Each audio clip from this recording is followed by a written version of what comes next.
क्या मेरी practising unit पर पीयर रिव्यू एप्लीकेबल है?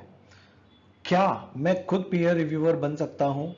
नमस्कार दोस्तों, मेरा नाम है सी ए जतिन तागरा और आज हम इन्हीं दोनों बातों के बारे में डिस्कस करके चलेंगे कि क्या मुझे पीयर रिव्यू कराना है अपनी प्रैक्टिसिंग यूनिट का और क्या मैं पीयर रिव्यूअर बन सकता हूं।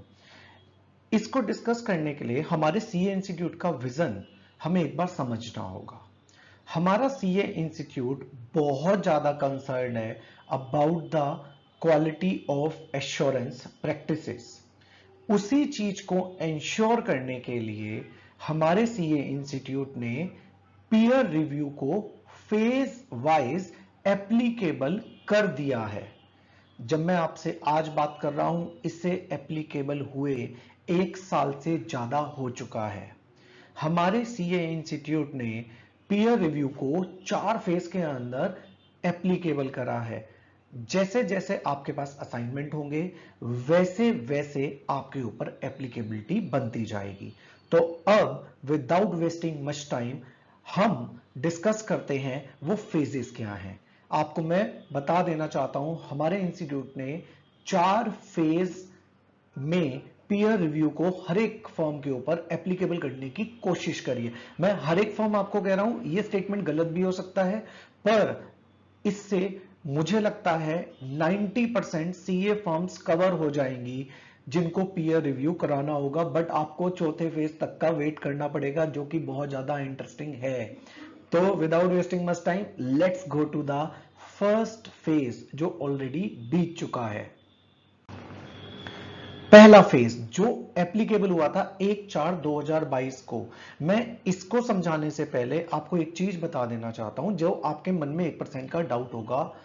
1/4/2022 क्या है जतिन? ये सी देखो, अगर मुझे किसी भी लिस्टेड एंटिटी का ऑडिट करना है, एश्योरेंस सर्विसेज देनी है, तो मैं उसका असाइनमेंट तब तक एक्सेप्ट नहीं कर पाऊंगा जब तक मेरी सीए फर्म के पास, प्रैक्टिसिंग यूनिट के पास पीयर रिव्यू का सर्टिफिकेट नहीं होगा दैट कि मेरी फर्म पीयर रिव्यूड हो गई है।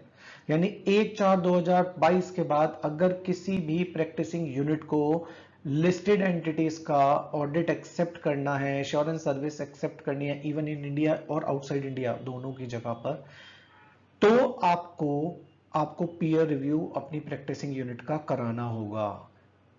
अब आगे बढ़ते हैं नेक्स्ट फेज के ऊपर।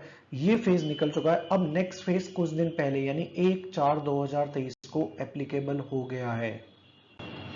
फोर्थ फेज, सेकंड फेज जो 1/4/2023 के बाद अगर आपको कोई एश्योरेंस का एक्सेप्टेंस, किसका?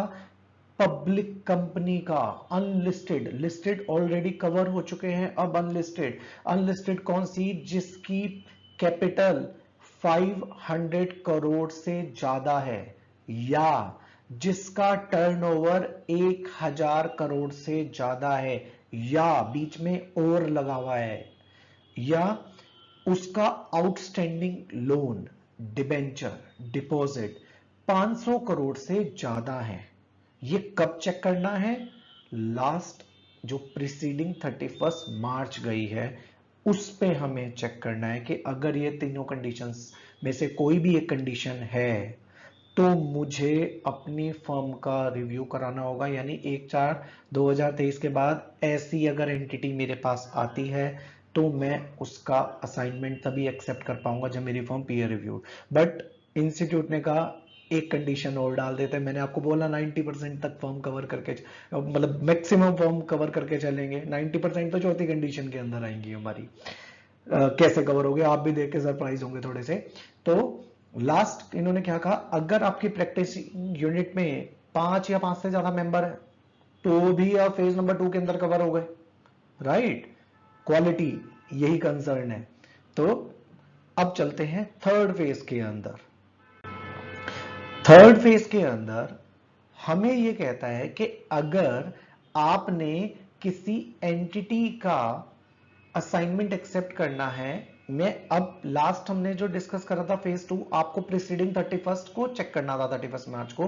बट इस केस के अंदर हमें क्या चेक करना है कि अगर उसने ड्यूरिंग द फाइनेंशियल ईयर जिसका आपने असाइनमेंट एक्सेप्ट कर रहे हैं आप, अगर उस साल के अंदर उन्होंने 50 CR से ज्यादा का अगर लोन लिया है, राइट, यानी रेस फंड फ्रॉम पब्लिक और बैंक, क्या स्टार्टअप भी कवर हो जाएंगे? एग्जैक्टली अगर 50 करोड़ से ज्यादा का फंड स्टार्टअप को आया है, फंड्स आए हैं, वो भी कवर हो जाएगा, राइट। तो इन्होंने तीनों चीजें बोल दी, public, bank and financial institution से 50 करोड़, मतलब नेचर चेक करना पड़ेगा आपको अगर 50 करोड़ से ज्यादा आया है, और ऐसी एंटिटीज जिसमें पब्लिक का इंटरेस्ट भी है, ट्रस्ट को भी उन्होंने कवर करा है। अगर किसी ट्रस्ट को 50 करोड़ से ज्यादा का फंड आया है, राइट, उन्होंने फंड रेस करे हैं, तो वो अगर असाइनमेंट आपको एक्सेप्ट करें, यानी अगले साल 1/4/2024 के बाद अगर आपको ये असाइनमेंट एक्सेप्ट करना है, तो भी आपकी फर्म का पीयर रिव्यू होना चाहिए। और एक मैंने कहा था कि मैक्सिमम फर्म्स को कवर करने के लिए इन्होंने कंडीशन डाली, अगर 4 या 4 से ज्यादा पार्टनर है तो भी आपको अपना पीयर रिव्यू फेज नंबर 3 के अंदर कराना होगा। अब चलते हैं हमारे फेज नंबर 4 के अंदर।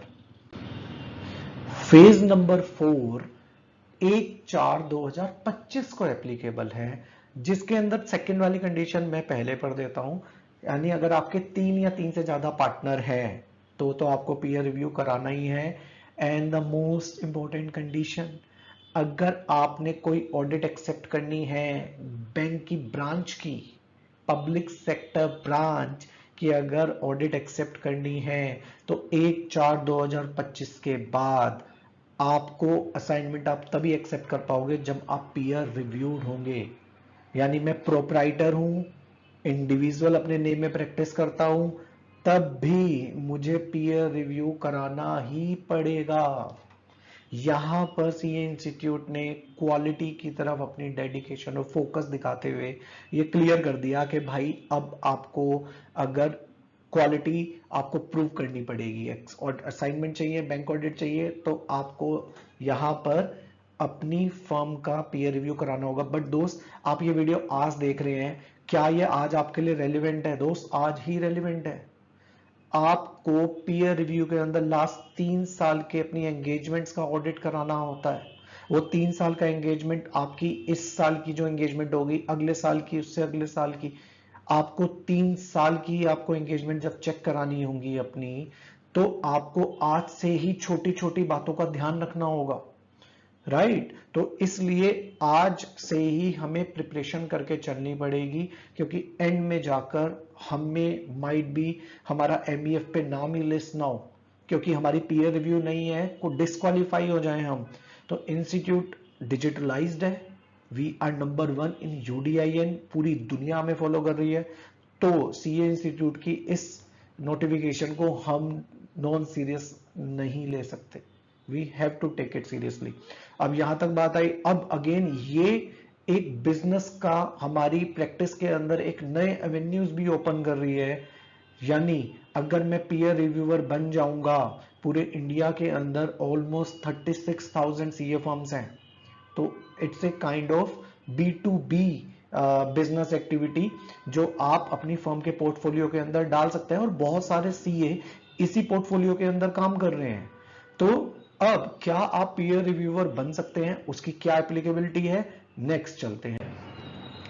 अगर आप पीयर रिव्यूअर बनना चाहते हैं तो आपके पास एटलीस्ट 7 ईयर का मेंबर इन प्रैक्टिस है, 7 साल का एश्योरेंस प्रैक्टिस का एक्सपीरियंस होना चाहिए, यानी आपके पास सीओपी होनी चाहिए।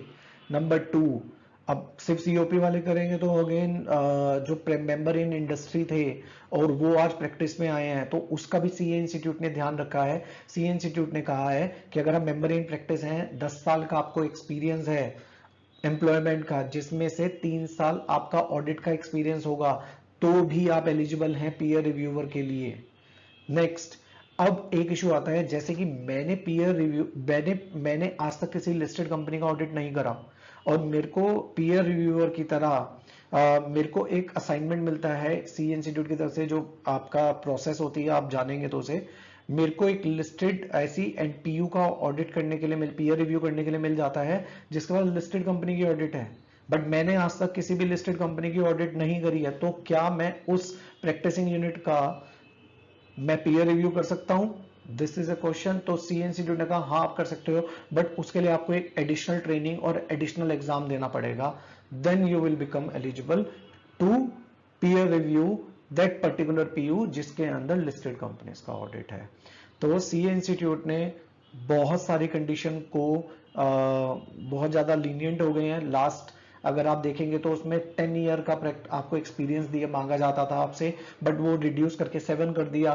प्लस उसके बाद अगर पीयर रिव्यू करना है ऐसी एंटिटी का जो फेज 1 एंटिटी है, तो उस केस में आपने खुद किसी लिस्टेड कंपनी का पीयर रिव्यू और लिस्टेड कंपनी का ऑडिट कराओ, तभी आप पीयर रिव्यू कर सकते थे।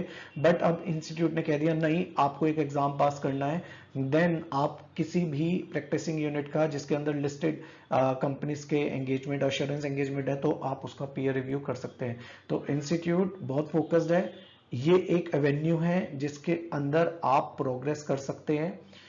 ऐसी ही इंफॉर्मेशन से भरी हुई वीडियो अगर आपको पसंद है तो मेरी आपसे लास्ट में रिक्वेस्ट है, प्लीज हमारे चैनल को सब्सक्राइब करें, एंड देन आपके जिन भी फ्रेंड्स को कोई भी इस रिलेटेड कोई जानकारी चाहिए तो आप प्लीज उसे वाली वीडियो शेयर करें। और अगर आपका कोई भी क्वेश्चन माइंड में रह गया है जो मैं कवर नहीं कर पाया, तो प्लीज आप कमेंट बॉक्स में लिख सकते हैं। मैं हर एक आपके जो कमेंट आएंगे, आपकी जो क्वेरी आएगी, मैं उसका जवाब देने की पूरी कोशिश करूंगा। With this word, thank you, God bless you all.